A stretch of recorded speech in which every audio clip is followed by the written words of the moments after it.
اللهم صل وسلم على سيدنا محمد وعلى آل سيدنا محمد.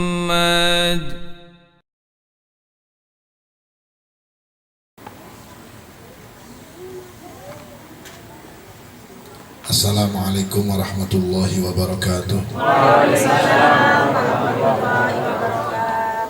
Bismillah walhamdulillah wassalatu wassalamu ala sayyidina rasulillah Sayyidina Muhammad ibn Abdillah miftahi babi rahmatillah adada ma fi ilmillah salatan wa salaman daimaini bidawami mulkillah wa ala alihi wa sahbihi wa mawalah wa la hawla wa la quwata illa billah. Subhanaka la ilma lana illa ma 'allamtana innaka antal alimul hakim. Rabbi shrah li sadri wa yassir li amri wahlul 'uqdatam min lisani yafqahu qawli. Amma ba'd. Para asatidz yang dimuliakan Allah Subhanahu wa taala, sahibul bait beserta keluarganya, hadir di antara kita akhina fillah Ustaz Muhammad Nasir, Ustaz Utsman dan sahibul bait serta keluarga besar Ikatan Jamiah Majelis Rasulullah Brebes dan seluruh para pecinta Majelis Rasulullah, para hadirin yang dimuliakan Allah Subhanahu wa taala, juga para hadirat. Alhamdulillah, Allah masih sayang sama kita. Allah masih mau memberikan kita satu kenikmatan lagi yang besar. Allah kumpulkan kita di majelis mulia semacam ini. Tujuannya mulia, dibaca sejarah manusia paling mulia, ingin menjadi hamba Allah yang mulia insyaallah di dunia dan di akhirat kelak, mudah-mudahan. Amin Allahumma amin ya rabbal alamin. Hidup ini dibatasi di dunia, dibatasi dengan umur. Mau tidak mau kita akan balik ke akhirat menghadap Allah. Kalau balik ke akhirat menghadap Allah tidak ada tuntutan dan hisab, mungkin gak ada masalah. Tapi balik di akhirat itu pasti kita akan menghadapi hisab, menghadapi pertanggungjawaban yang besar. Dan setelah itu ada cuma dua alternatif, cuma dua kemungkinan kondisi kita di sana. Tidak ada tiga, cuma dua. Disebutkan dalam hadis Nabi Sallallahu Alaihi Wasallam, kondisi manusia yang menghadap Allah di alam barzah itu, Nabi mengatakan imma raudhah min riyadil jannah wa imma hufrah min hufarin nirah. Cuma dua, gak ada pilihan lain, dan harus satu di antaranya kita alami. Yang pertama, kalau tidak taman surga, kuburan kita, barzah kita menjadi taman surga. Amin ya Rabb. Mudah-mudahan semuanya menjadi taman surga kuburannya. Kalau tidak taman surga, ya lubang neraka. Na'udzubillah min. Lah, penentuan taman surga atau lubang neraka itu Allah beri kesempatan kita untuk berusaha, berikhtiar, berdoa supaya meraih yang kita inginkan. Tentunya semua kita inginkan taman surga. Gak ada satupun yang ingin masuk lubang neraka. Na'udzubillah min. Tapi semua orang ingin, tapi tidak semua orang bisa mendapatkannya. Hanya Allah yang menentukan. Makanya di dunia ini kita disuruh menggunakan kesempatan umur kita. Disebutkan dalam satu riwayat, menyebutkan umruka ra'su malika. Umur kalian adalah modal kalian. Kalau modal itu kita gunakan sia-sia, maka kita akan rugi dan bangkrut. Bahkan kita akan rugi, bukan cuma bangkrut. Na'udzubillah min. Tapi kalau modal itu kita gunakan dengan baik, maka insya Allah akan membawa keberuntungan. Insya Allah. Amin Allahumma. Kita tahu untuk meraih kesuksesan akhirat itu tidak mudah. Ibadah harus, ibadah tanpa ilmu gak mungkin bisa diterima atau dikabul. Berarti harus dengan ilmu. Ilmu tanpa amal susah, akan dituntut, akan jadi bumerang. Bahkan ilmu yang tanpa amal, berarti harus dengan amal. Amal tanpa ikhlas pun tidak akan menghasilkan manfaat. Dan ikhlas itu kalau tidak dibarengi dengan rasa takut kepada Allah, bisa bubar semuanya, akan lupa diri, akan sombong dan sebagainya. Dan dalam kehidupan saat kita melangkah harus dipenuhi dengan ikhtiar dan hati-hati, wara. Sehingga Al-Habib Abdullah bin Alwi bin Muhammad Al-Haddad sahib Ratib pernah ditanya oleh muridnya, murid setianya, murid utamanya Al-Imam Al-Habib Ahmad bin Zain Al-Habsyi. Muridnya bertanya kepada gurunya tentang jalan yang harus ditempuh atau asas jalan, asas thariqah yang ditempuh oleh ajdad, oleh datuk-datuknya sahib Ratib, oleh para habaib terdahulu. Ditanya apa sih jalan mereka yang awal harus tidak boleh tidak, itu asas. Maka disebutkan asas jalan mereka adalah al-ilmu wal amal wal ikhlas wal khauf wal wara. Itu yang disebut dengan asas thariqah Bani Alwi. Asas thariqah Bani Alwi itu thariqahnya para habaib yang ada di Hadramut dan yang ada di Indonesia juga mayoritas mereka. Mereka asasnya, pondasinya tidak boleh tidak. Kalau pondasi itu berarti syarat harus untuk bangun itu harus ada pondasi. Nanti bangunannya bolehlah divariasi dengan berbagai macam jalan. Boleh lewat jalan tipe apa saja boleh, kalau rumah itu boleh, tapi pondasi harus. Pondasinya 5. Pertama disebutkan al-ilm, ilmu. Coba bayangkan apa yang kita miliki dari ilmu. Apakah kita sudah punya ilmu benar-benar alim, paham tentang ilmu? Enggak. Ilmu yang kita miliki minim, bahkan mungkin boleh dikatakan tidak punya sama sekali. Alhamdulillah, jauh dibanding ulama-ulama dulu, jauh. Hafal Quran? Hafal Quran tidak? Separuh 15 juz? 10? 5? Tidak semua jawabannya. 3? Juz amma. Kadang-kadang malah Al-Fatihah yang harus bisa dibaca dengan baik, karena itu syarat sahnya sholat, itu masih salah. Itu ilmu kita dangkal, bodoh, jahil, tapi nggak takut sama Allah. Padahal belajar ilmu agama itu hukumnya wajib. Bahkan kalau ada satu pemahaman yang wajib belum paham selama hidupnya nggak belajar, maka detik-detiknya diisi dalam kategori orang yang sedang bermaksiat kepada Allah. Setiap detiknya dilewati tanpa belajar ilmu agama, sementara dia banyak hukum yang harus wajib paham, yang setiap orang fardu ain ngerti, masalah akidah, masalah syariat, masalah hukum sholat, ibadah wajib, banyak yang nggak paham, nggak mau ngaji, maka dia waktunya dicatat dalam keadaan maksiat kepada Allah Subhanahu wa Ta'ala. Dia tersenyum, dia duduk, dia pergi makan, jalan-jalan, tidur, bangun rumah, beli motor, beli mobil, tapi tiap detiknya dicatat dalam keadaan kemaksiatan kepada Allah. Karena ada kewajiban yang belum paham, dia nggak mencarinya, nggak menuntutnya, nggak belajar. Na'udzubillah min. Jika dalam kitab Manhaj Sawi disebutkan, ada seorang Imam Turtusi kalau salah menyebutkan, ma'usiyallah bima'asiyatin a'adham minal jahl, ay jahl biddin. Tidak ada kemaksiatan yang dikerjakan oleh seseorang yang lebih besar dari segala kemaksiatan yang dikerjakan, yang dilakukan oleh seorang hamba kepada Allah, melebihi kemaksiatan yang namanya jahil, melebihi kemaksiatan yang namanya bodoh. Bodoh terhadap ilmu agama itu termasuk kemaksiatan yang besar, nggak ada lebihnya. Kalau sudah bodoh urusan agama, maksiat, walaupun dia nggak berbuat maksiat, nggak zina, nggak khamr, nggak maksiat, tapi dia bodoh dalam urusan agama, dia dalam kondisi maksiat yang lebih dari itu semua. Na'udzubillah min. Karena sedang melanggar perintah Allah. Allah suruh belajar, nggak belajar. Sedang melawan perintah Allah. Allah perintahkan satu kewajiban, dia nggak mau ngerjakan, maksiat setiap saat. Ilmu saja kita sudah parah. Kalau bicara ilmu saja kita sudah jauh, belum amal.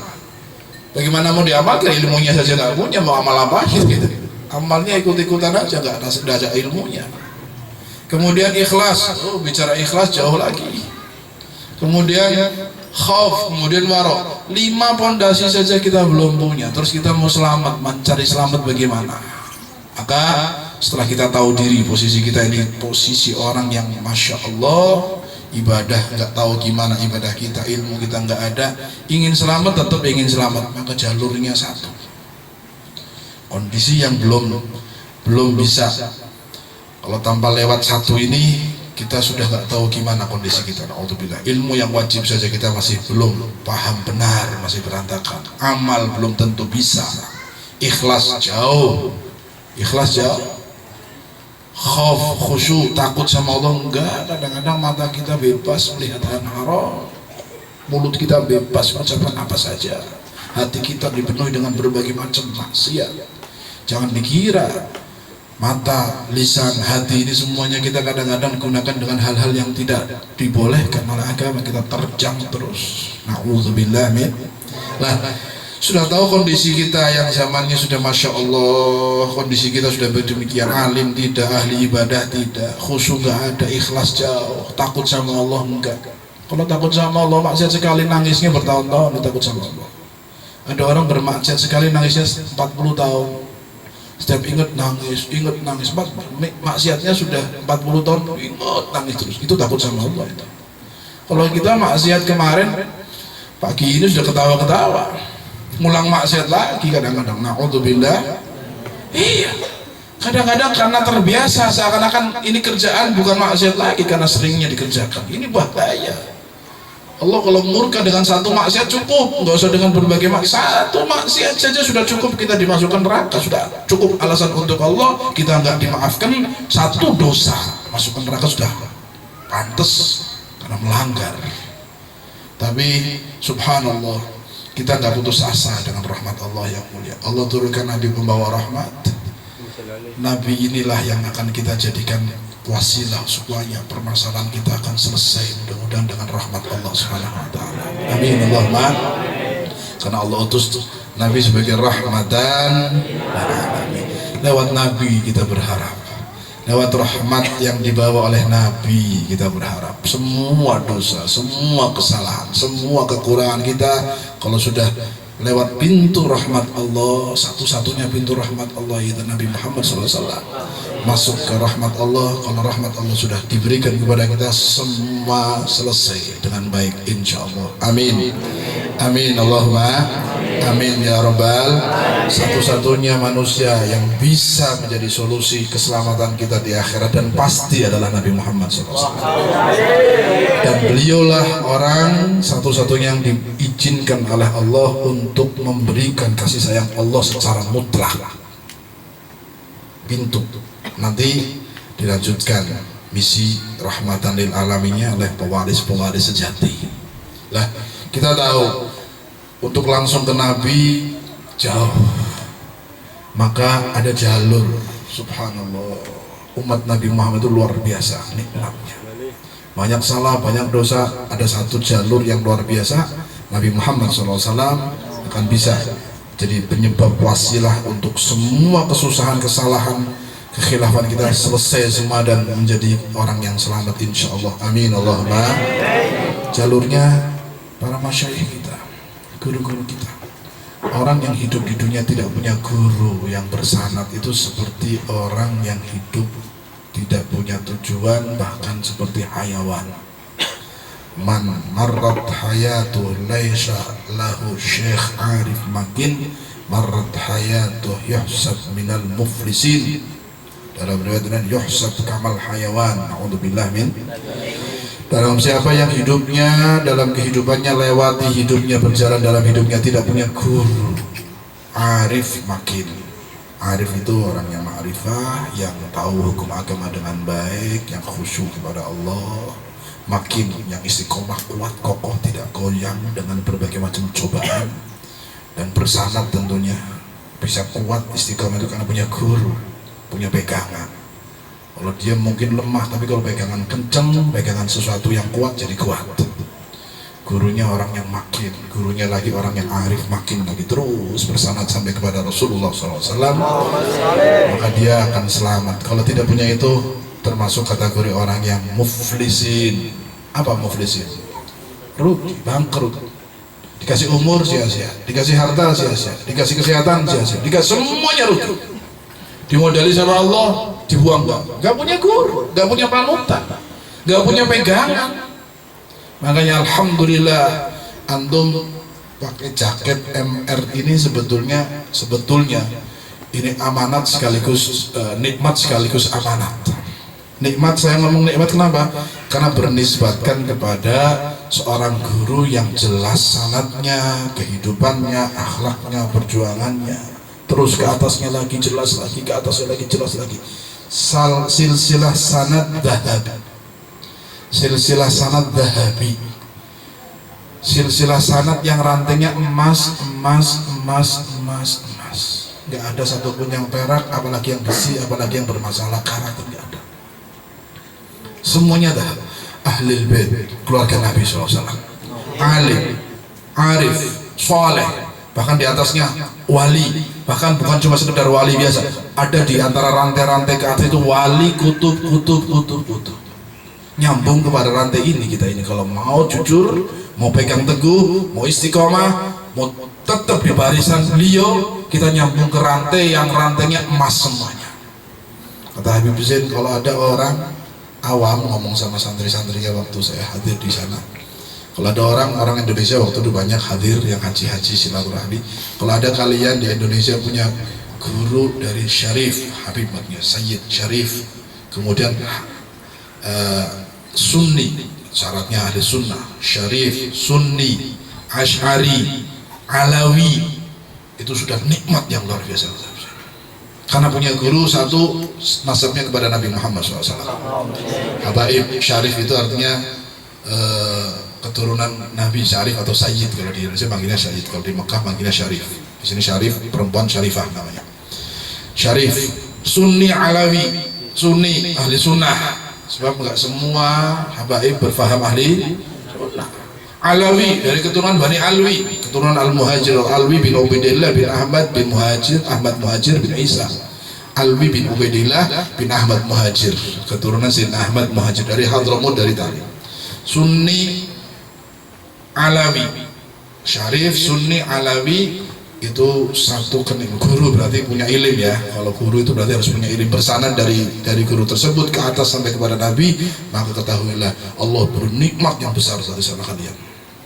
Alhamdulillah, kalau kita melihat lewat Habib Mundirkah, lewat Habib Quraisy, lewat siapa saja murid-murid yang nyambung ke Habib Umar bin Hafid.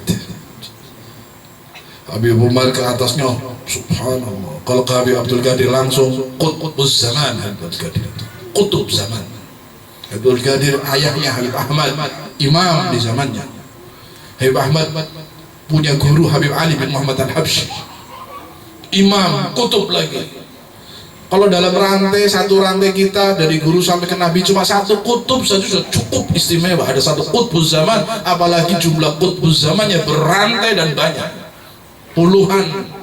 Semuanya kebanyakan Syarif, Sayyid, Hasani, Husaini, Alawi, Sunni. Bahkan bukan cuma sekedar soleh saja, alim, soleh, wali, kutub. Masya Allah. Habib Abdul Qadir bin Ahmad, Habib Ahmad ini, Habib Ahmad bin Abdurrahman namanya. Habib Ahmad ini pernah istrinya hamil. Biar kita tahu salah satu gurunya Habib Umar ini orang istimewa semua. Sanad kita ke atas ini orang istimewa, makanya jangan disia-siakan. Untung kalau sudah nyambung ke majelis Rasulullah, nyambung ke majelisnya Habib Umar, atau majelisnya para habaib yang istiqomah, yang punya sanad kepada guru-guru mulia, pegang kenceng sampai mati. Siap tidak? Apapun resikonya, ini keselamatan kita. Kita nggak bisa kalau nggak megang mereka, sudah mau ngandalkan apa lagi? Sia-sia kita kalau nggak punya guru. Mau jalan sendiri nggak tahu jalan. Ibadah apa ibadah kita? Maksiat, berlumuran dosa kita ini setiap saat. Pegangan mereka sudah. Almar'u ma'aman ahab. Nabi yang mengatakan. Kenapa saya mengatakan pegangan mereka selamat? Karena kalau kita pegangan mereka, cinta sama mereka, istiqomah dalam berjalan di belakang mereka, sabar dalam mengikuti jalan mereka, mau berjuang bersama mereka, lillahi ta'ala, perjuangannya tidak ada tendensi apapun, maka kita berarti cinta sama mereka, kita bareng sama mereka. Jaminan dari Nabi Muhammad SAW. Almar'u ma'aman Manusia akan sama, bersama, bareng dengan yang dicintai. Kita cinta mereka, walaupun cinta kita cuma sekedar, ya, mudah-mudahan bisa dibuktikan tidak maksimal, tapi kita buktikan paling tidak kita cinta betul-betul sama mereka di dunia. Mudah-mudahan kumpul di akhir bersama mereka, insya Allah. Amin Allahumma. Habib Ahmad Abdul Qadir bin Ahmad Habib Umar ngambil dari beberapa guru, ada dari mertua beliau langsung Habib Muhammad Al-Haddar, ada dari Habib Aqil bin Ibrahim bin Yahya, ada dari Habib Abdul Qadir bin Ahmad. Kalau lewat jalur Habib Abdul Qadir kita sanadnya, maka Habib Abdul Qadir ini waktu ayahnya Habib Ahmad, berarti Habib Ahmad waktu hamil istrinya, Habib Ahmad ini minta nama kepada Habib Ali Habsyi lewat ayahnya Habib Abdurrahman. Habib Abdurrahman itu satu zaman dengan Habib Ali Habsyi. Habib Ahmad bin Abdurrahman, Abdul Qadir bin Ahmad bin Abdurrahman. Paham ya? Habib Abdurrahman ini satu letting sama Habib Ali Habsyi, bahkan lebih sepuh. Habib Ahmad ini ngomong sama abahnya, Habib mintakan nama ini buat anak-anak laki-laki kepada Habib Ali Habsyi. Minta abahnya Habib Abdurrahman sama Habib Ali Habsyi. Habib Ali Habsyi ngasih nama untuk Habib Ahmad, anaknya Habib Ahmad, nama karena laki-laki, kasih nama Ali. Kasih nama siapa? Ali. Senama Ali, lahir laki-laki Ali, baru berapa bulan, belum ada 1 tahun meninggal. Meninggal. Sudah senang dapat nama dari Habib Ali Habsyi, seorang imam di zamannya, orang yang paling dicintai Nabi Muhammad SAW. Dari nas ucapan Nabi yang dimimpikan oleh orang yang soleh di Sewun, taatnya kepada Rasulullah saat jumpa dengan Nabi dalam mimpinya, ya Rasulullah, saat ini, zaman ini, siapa yang paling dekat dengan engkau dan yang paling dicintai engkau? Rasul jawab, waladi Ali bin Muhammad Al-Habsyi. Saat ini, zaman ini yang paling aku cintai dan paling dekat dengan aku, dan aku dekat dengannya, putraku, keturunanku Ali bin Muhammad Al-Habsyi. Barang mau disebut dulu Habib Ali Habsyi. Sudah senang dikasih nama Habib Ali, orang meninggal. Gak lama hamil lagi istrinya. Habib Ahmad istrinya hamil. Setelah itu lahir lagi laki-laki. Lahir laki-laki. Ngomong lagi, bah, yang kemarin meninggal alhamdulillah diganti sama Allah laki-laki, mintakan nama lagi sama Habib Ali Habsyi. Mintakan nama, maaf tadi namanya bukan Ali, Abdul Qadir. Kasih nama Abdul Qadir. Ahmad ini, Habib Ahmad ini pertama, yang anak pertama dikasih nama Abdul Qadir, dikasih nama oleh Habib Ali, ya, namanya Abdul, meninggal, lahir lagi laki-laki, minta lagi nama sama Habib Ali Habsyi. Mintakan nama, minta nama Habib, yang kemarin laki-laki Abdul Qadir meninggal ini Allah gantikan laki-laki lagi Habib, minta nama lagi. Habib Ali Habsyi ngasih nama Abdul Qadir, dari laki. Habib Ahmad ini bingung, kemarin Abdul Qadir meninggal, ini lagi ke Abdul Qadir lagi, nggak ada nama lain lagi apa? Tanyakan kenapa Abdul Qadir lagi. Habib Abdurrahman tanya Ali, kenapa? Ada apa ini? Gak mungkin kau ngulang nama Abdul Qadir, ada sir, ada sesuatu. Kasih tahu kami, absyir, berita-berita gembira, kasih tahu kami. Kata Habib Ali Habsyi, saya pertama waktu putra Ahmad yang lahir pertama, lahir laki-laki, saya melihat ada nama Abdul Qadir yang sudah disiapkan oleh Allah menjadi imam di zamannya dari sulbinya Ahmad ini. Ada Abdul Qadir yang akan jadi imam di zamannya dari sulbi Ahmad. Ahmad ini yang punya anak, apanya Abdul Qadir. Saya lihat di sulbi Ahmad ada seorang putra laki-laki akan jadi imam zaman, dan namanya Abdul Qadir. Makanya saya kasih Abdul Qadir. Tapi meninggal, maka bukan itu berarti. Setelah lahir laki, oh ini berarti. Maka Abdul Qadir sudah namanya, karena namanya sudah termaktub Abdul Qadir jadi imam di zamannya, kata Habib Habsyi. Dan jadilah Habib Abdul Qadir bin Ahmad, seorang wali kutub as-Sakaf, guru dari Habib Umar bin Muhammad bin Salim, salah satu guru dari Habib Umar. Wali kutub dikasih bisyarah sama wali kutub. Habib Abdul Qadir ini punya guru utamanya ayahnya. Ayahnya punya guru Habib Ali Habsyi. Habib Ali Habsyi punya guru Habib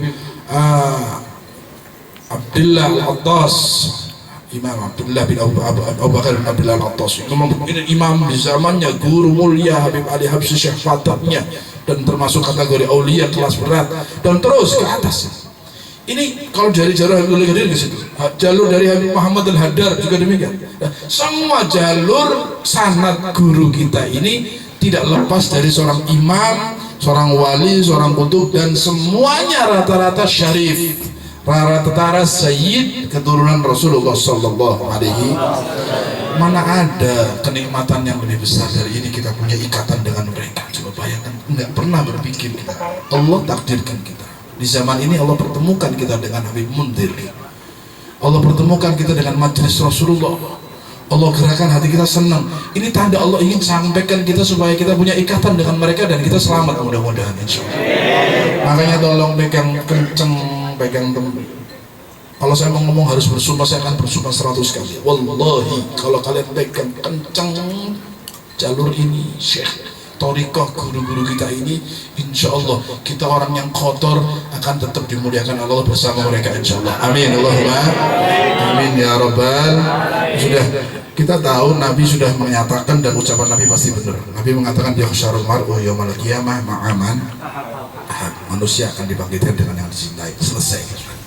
Siapapun manusianya. Nabi tidak mengatakan nama manusia soleh yang nggak nyebut manusia soleh, nyebutnya manusia.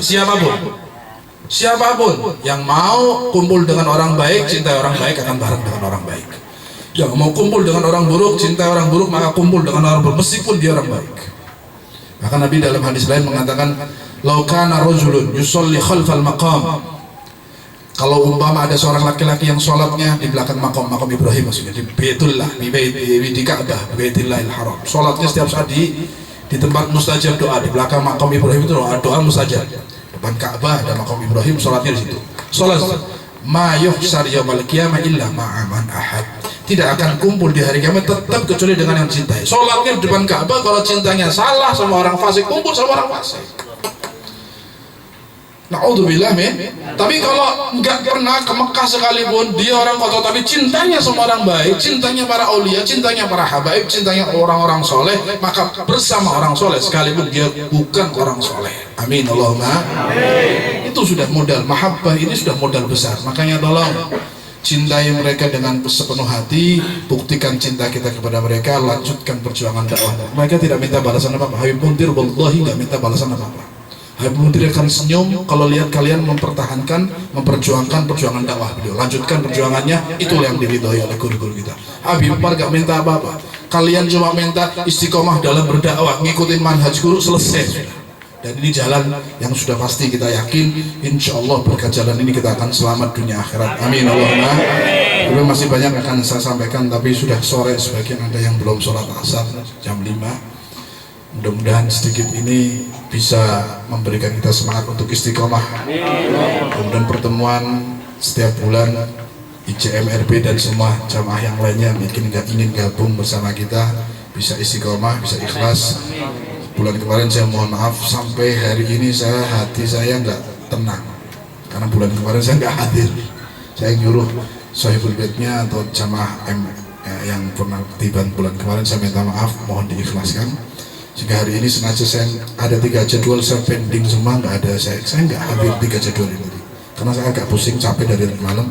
Kalau hadir barangkali nanti ini jadi korban, nggak hadir lagi, maka saya istirahat total. Saya tujuannya ke sini, terserah 3 itu saya nggak, karena saya merasa tanggung jawab, suruh kumpul tapi saya nggak hadir lagi, saya beban sekali. Makanya saya hadir ke sini, mudah-mudahan Allah kabulkan hajat kita semua insyaallah. Ikatan ini jangan lepas sampai yaumul qiyamah mudah-mudahan. Cinta kita karena Allah dan Rasulnya, berjuang di jalan Allah dan Rasulnya melalui guru mulia kita, insyaallah Brebes dan sekitarnya akan makmur dengan sholawat, akan makmur dengan ulami, akan makmur dengan dakwahnya para habaib duriyah Rasul, makmur dengan dakwahnya Rasulullah SAW dari tangan kita mudah-mudahan insyaallah. Amin Allahumma amin rabbal alamin. Itu saja, wal afu minkum, mohon maaf atas segala khilaf. Usikum wa nafsi bitaqwallah. Wassalamualaikum warahmatullahi wabarakatuh.